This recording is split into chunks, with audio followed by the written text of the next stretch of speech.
Hi guys, it's Adam, and welcome to the second Selling with Sanity mental health podcast for resellers. So, my first episode went down really well. I got a lot of positive comments. I actually received a fair few direct messages with people saying to me that they could relate to what I was saying, which was absolutely brilliant.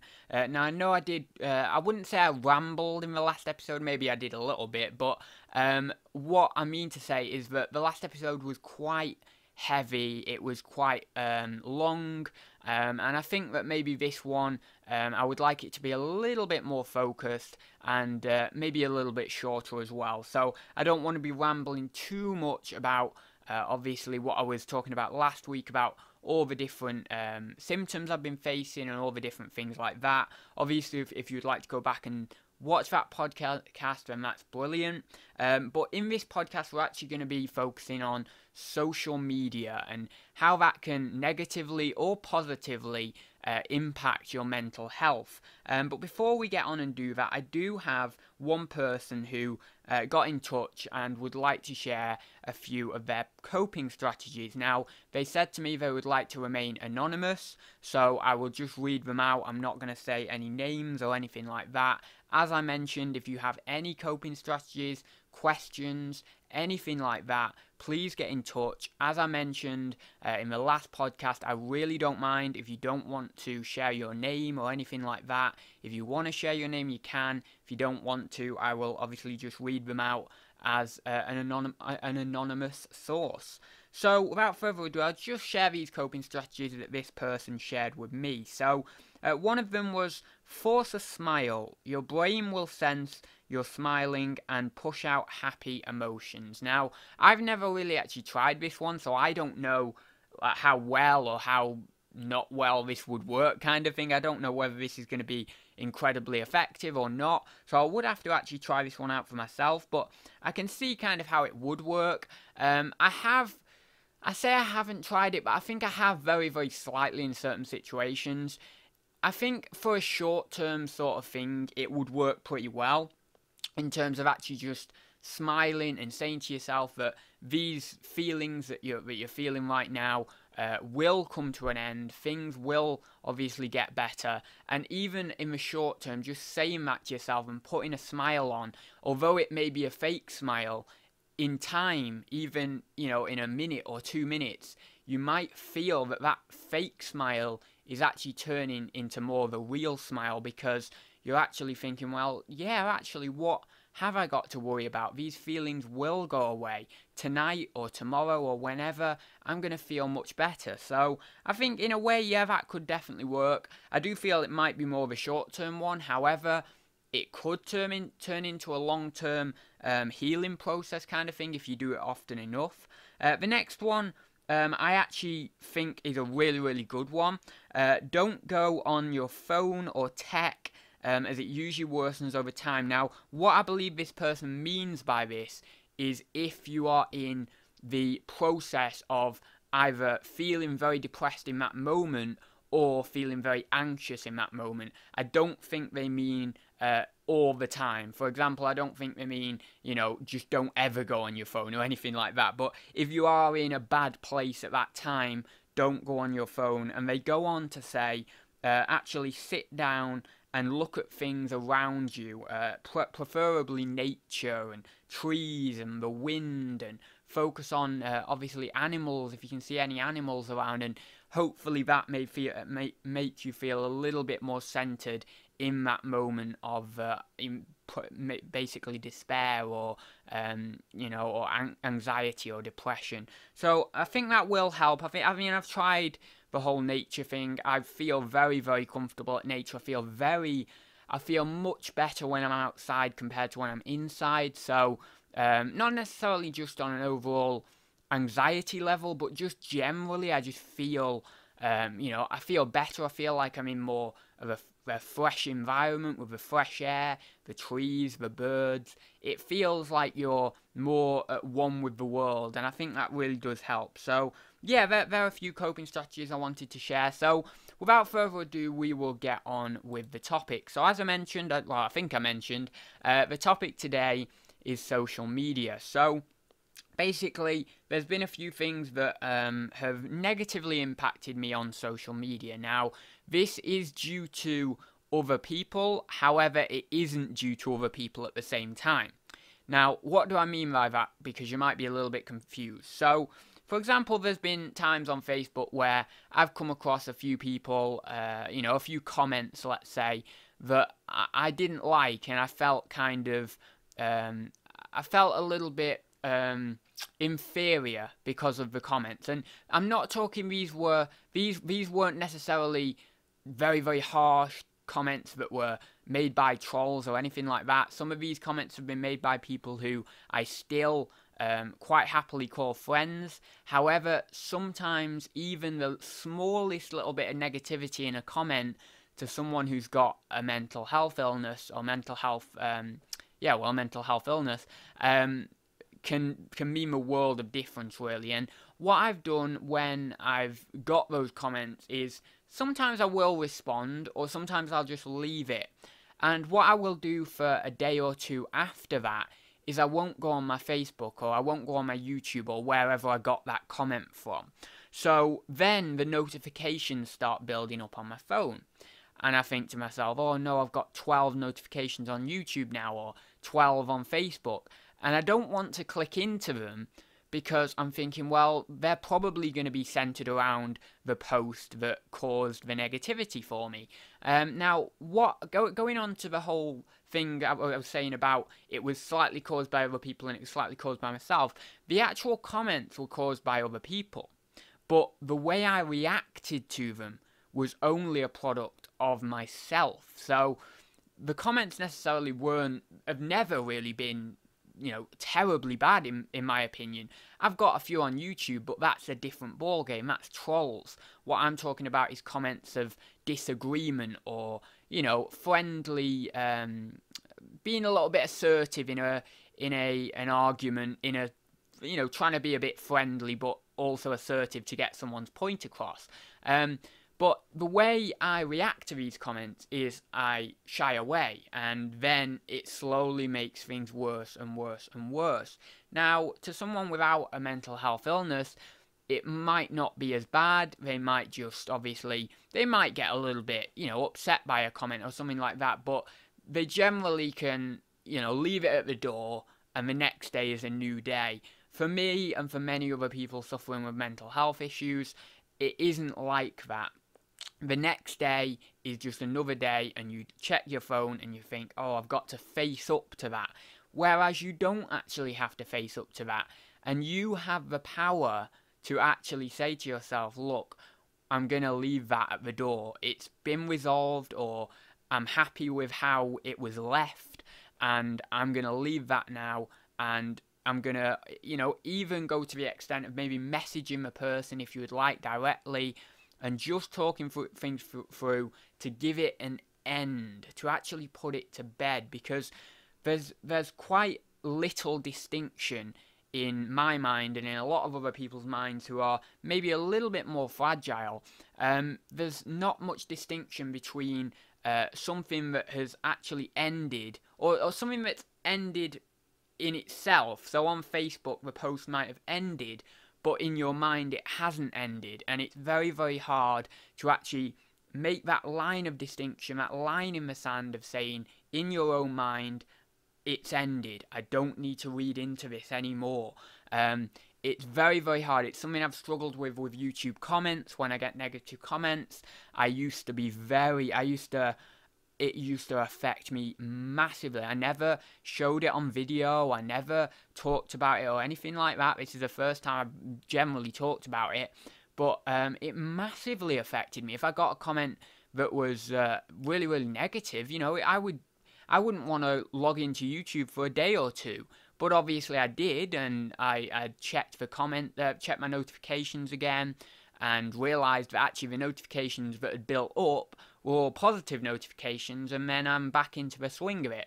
And it does help to have a supportive bunch of regular viewers on my channel that do support me and that do give me lovely comments. But these days I'm a little bit more controlled with it. And if I do get a negative comment on YouTube, if it's quite a strong negative comment, and what I mean by that is if it's well thought out and it's intellectual, I will get a little bit, a little bit kind of down about that, a little bit depressed, a little bit thinking, oh, I don't want to go on YouTube for a few days. But if it's just a comment, I've had them all before, like, this guy doesn't know what he's doing, or this guy's just a little kid, he doesn't know how to resell, or anything like that. And I'm not going to use the words that they use, because sometimes they use swear words and stuff, but that doesn't get me as much, because the more intellectual the comment is basically, the harder it is for me to process. Now, if it's a very basic comment, it doesn't mean anything to me if it's negative, because it's just someone's not put much thought into it. But someone puts a lot of thought into a negative comment, then obviously it impacts me negatively in a much, much larger way. So how can we actually sort of draw this line in the sand when we come across negativity on social media? Well, I don't really think there's a one-size-fits-all thing, unfortunately. I'm the one, personally, who would love everything to be black and white, and there to be a one-size-fits-all thing for these types of things. But unfortunately, in mental health, it doesn't work like that. I know for me, the best thing for me to do personally is actually get a little bit of overexposure in that particular thing. Now, not always for me. Sometimes overexposure actually hinders my ability to heal. But with online activities, overexposure, I feel, is a positive thing for me personally in helping get me back into the flow of social media, and realizing that actually I was the one being a little bit, I blew things up a little bit too much, and I need to work on that and actually think to myself, I don't need to blow these things up as much as I do.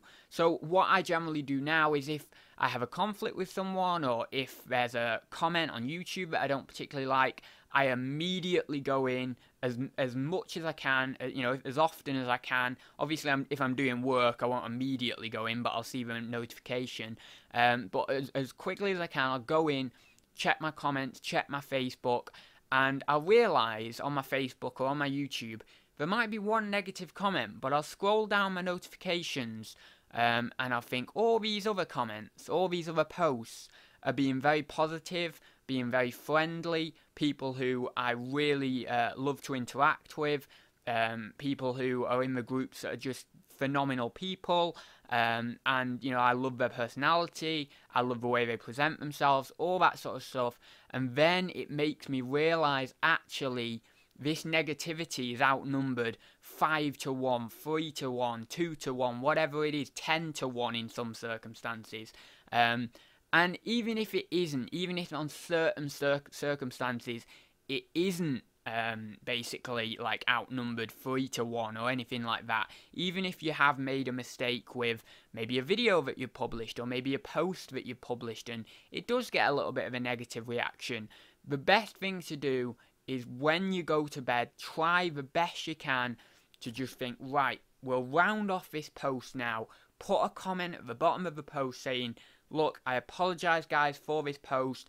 I made an error in my judgment of creating this post or this video. I apologise. Hopefully we can all put it behind us, and obviously, or maybe even say, have the confidence to say, we will put this behind us, because again, it's all to do with the words you use. If you tell yourself and your audience that we will be putting this behind us, then your brain will automatically think, actually, when I go to sleep and I wake up in the morning, we will have put this behind us, because I am in control of my body and I have told it what to do. I have said we will be putting this behind us. So, try and round it off at the night time, and then in the morning, don't check it again. Don't worry about it. Just leave it to go off the face of the earth in time, basically. So I think that's something I've learned in social media. Now, of course, we get the conflicts. We get the debates between people. And then what generally happens is people take sides, and you'll get, 10 people on one side, 10 people on the other, and then you'll end up having a Facebook post that should have been 2 comments long, and that was actually 102 comments long, because everyone wants to get involved and everyone wants to take sides. Now, from the beginning, I have always been pretty good at dealing with these, even though I've had mental health issues. I have said to myself on many occasions, look, I'm not getting involved. I will read the comments. I may see, I might try and see both sides of the argument, but I will not make myself known on the post as being one side or the other. I might message one of the people involved and say, look, I get where you're coming from, and, maybe form more of a friendship with them in private. However, I wouldn't say it on the post or anything like that, because I feel if I associate myself with one side or another, that is actually going to be a negative thing for myself, because if it blows up and then people start doing personal attacks or anything like that, I'm in the firing line for that, and that is very, very destructive for my own mental health over the coming days. Whereas if I don't actually get involved with that, they're not going to be personally attacking me. They're not even going to be negative towards me, because I'm not even a part of it. So I think when you've got these conflicts, if you've got some sort of obviously mental health issue, try and stay out of it the best you can. If it is a very, very close friend of yours and you do want to support them in private. Don't let everyone else know, because then another side will form and they will start bringing you into it. And I have honestly, on Facebook and on YouTube and things like that, I've seen it shouldn't get to this level, but I've seen people get to the level of personal attacks and things like that, even though it's not even anything to do with that. It's just to do with a certain issue that some people have disagreed on. So, yeah, I would say if you've got a mental health issue, please try and stay out of those conflicts as best you can. And the ones that you do get yourself in, if overexposure does work for you, then try the overexposure method I talked about. If it doesn't work for you, it might actually be best just to kind of stay off social media as best you can, or just dip in and out rather than being on it all the time, because if you're on it for a prolonged amount of time, that's when you're going to be coming across more disagreements and conflicts. If you do have a mental health issue, I would be very, very careful about starting a YouTube channel. I'm not trying to discourage you from starting a YouTube channel. If you would like to, that's brilliant. But I really highly recommend you get into a place in your mind where you realize completely that there is going to be negative comments, and you need to be able to deal with that in a way that won't be destructive for your own mental health. So, and that's something I just jumped into, really, and I was okay at dealing with these comments, but I wasn't completely brilliant at dealing with them, and I've had terrible days. I've had days that have been so down, and I've had days that I've been very, very optimistic and feeling wonderful. So I think, yeah, with these social media, just be careful with it, and take it at your own pace, and try not to, get into these conflicts too much, because it will end up being a little bit destructive for you, and you don't want to get into that sort of cycle. I don't know if I mentioned, I think I did before, but yeah, Instagram seems to me like more of a friendly community. Facebook and YouTube are very, very friendly, don't get me wrong, in the reselling world, and most probably other groups as well and other niches. But generally speaking, Facebook and YouTube are the ones that you might get a little bit more conflict on. I don't know why that is, but what I've seen is on Instagram, generally like 100% of my comments are positive, whereas on, YouTube and Facebook, specifically YouTube, there'll always be one or two that are negative and stuff like that. So, yeah. Anyway, so that's kind of the social media, how this can impact your sort of mind, and how it can actually be something destructive, as well as something positive. You know, it can be a brilliantly positive thing. You can network with people. You can make lifelong friends on Facebook and YouTube and all this other sort of stuff that is absolutely brilliant. But at the same time, for someone who is struggling, it can be quite hard to actually stay on these platforms. Now, there has been basically a few different occasions where I've wanted to run away, and I just wanted to touch on this finally. When I was talking, I was trying to bide my time because I completely forgot about what I was talking about. So if my train of thought or my rambling went off a little bit there, it's because I completely forgot where I was talking about and I had a complete mind blank. But now I've actually got back to what I want to talk about, so I can actually talk about it properly without rambling too much. But yeah, so basically, I've had a few occasions where I have come very, very close to deleting Facebook, getting rid of Facebook, deleting my YouTube channel, getting rid of my YouTube channel, not doing it anymore. I've come very, very close, Twitter, Instagram, all that sort of stuff. On the days where there's been a lot of conflict or a lot of trolling or anything like that, I've come very, very close to just saying, look, I don't need to do this necessarily. I can just resell without doing these things.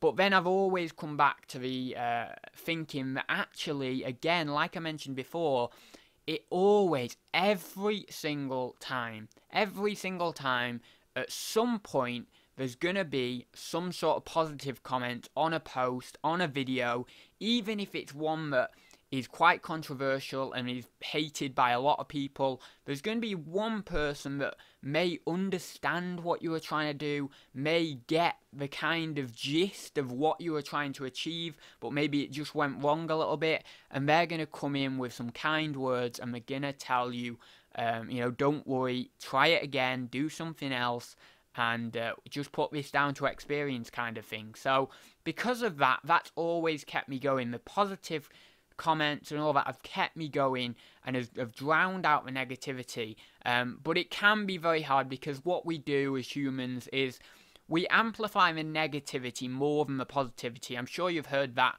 quite a lot by many motivational speakers and the like. But yeah, we amplify the negativity more than the positivity, and it's very, very hard to stay motivated and keep going in that respect. And that's why I have, in some circumstances, been very, very close to just leaving it all behind. But I've decided, I can't ever do that because I would feel so much regret at the end of my life if I couldn't look back on the things I've done on YouTube. And yeah, okay, you might be saying, well, what if YouTube goes down or anything? Well, don't worry about that because I backed up quite a lot of my videos, so I have got a good portion of my videos backed up. So even, if YouTube were to go down before I'm an old man, it's okay, I can still look back and watch those videos, or at least some of them. So, I would hate to have that level of regret and not and leave it how it is. I mean, there's so much more I want to do. There's so many things I've already done. My clip show will be coming out very soon, so please do go ahead and check that out when it does come out. I'll have been reselling for 3 years now, which is pretty crazy. And obviously I've grown a business in that time, which I'm really, really happy with where it's at now. And I'm moving on and doing other things as well, which again, I'm really, really happy with where it's going. So, yeah, I think we'll leave that there. I think it's naturally sort of rounding off a little bit. So, what I will do is I will go on to the quote section now. So, the quote today that I found is, "Happiness comes in waves. I can never say that. I'm going to say it will. I can never say it'll. Oh, yeah, well, is it it'll? It'll? I don't know, anyway.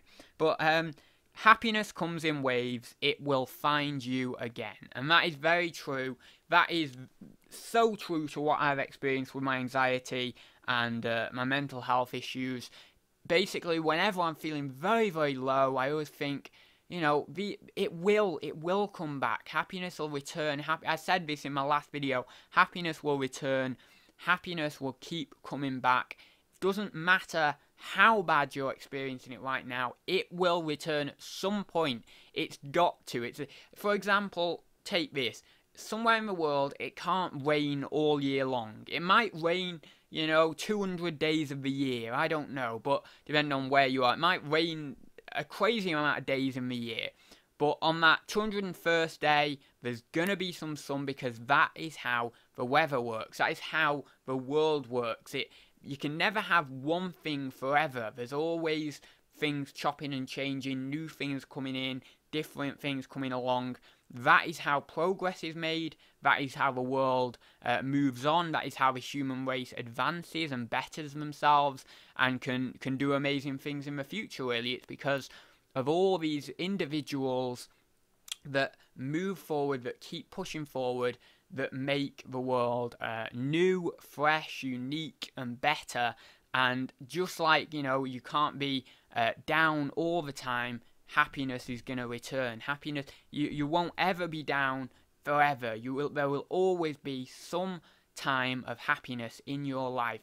It's just a fact for everyone. Everyone in the world has been happy for at least a short time in their life, even if they are the most depressed or the most, let's say, tortured soul in a way. It's always going to come back. There's always going to be times in your life that are going to be happy. There's always, unfortunately, going to be times in your life that are sad, but that is a part of life. And the way we try and get over our mental health issues is by dealing with those sad times in a better way, so that then we can experience the happy times in an even more amplified way. It's not the happy times that generally are really, really hard for us to actually process and to achieve. It's actually trying to get over those sad times and get back to those happy times. But if you can learn to deal with those sad times and realize that this happiness will return, then it will do, and you're going to be in a brilliant position when it does, and you're going to feel so much better. So the funny thing is about this quote, I'll just say this as well, happiness comes in waves. All I could think about when I was reading that quote is the BitConnect guy, what's his name, Carlos, I think it's Carlos Matos. If you've not seen it, type in YouTube BitConnect EDM remix. This might give you a bit of happiness. Well, I don't know whether it will or not, but he says like, we are coming and we are coming in waves, and it just made me think of that. But and there you go, there's a little bit of happiness. I'm quite happy that made me think of that, even though BitConnect was probably not one of the best highlights of my life. But yeah. So I will leave it there for this one, guys. We're coming up on 30 minutes. I'll just flick onto the questions. I've not got any questions today.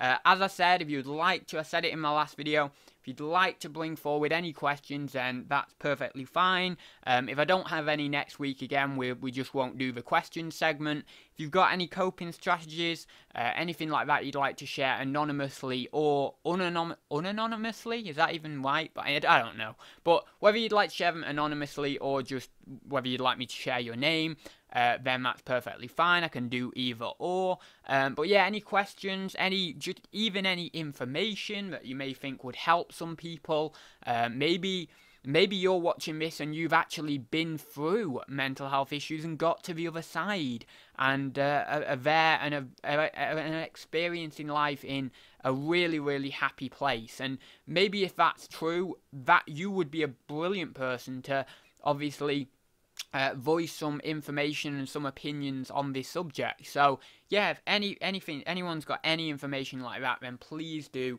direct message me on Instagram or Facebook or anything like that, and you can obviously comment down below this video, and yeah, I will obviously get round to that in the next podcast. So thank you very much for joining me, guys. We'll round this off at the 30-minute mark. As I say, if you've got anything you'd like to share down below, then please do it. If you haven't already, please do subscribe, and if you did like this podcast, then please do give it a like down below. It lets me know that people are enjoying these, people can relate to these podcasts and are getting some help from them, because that is what I set out to achieve with these.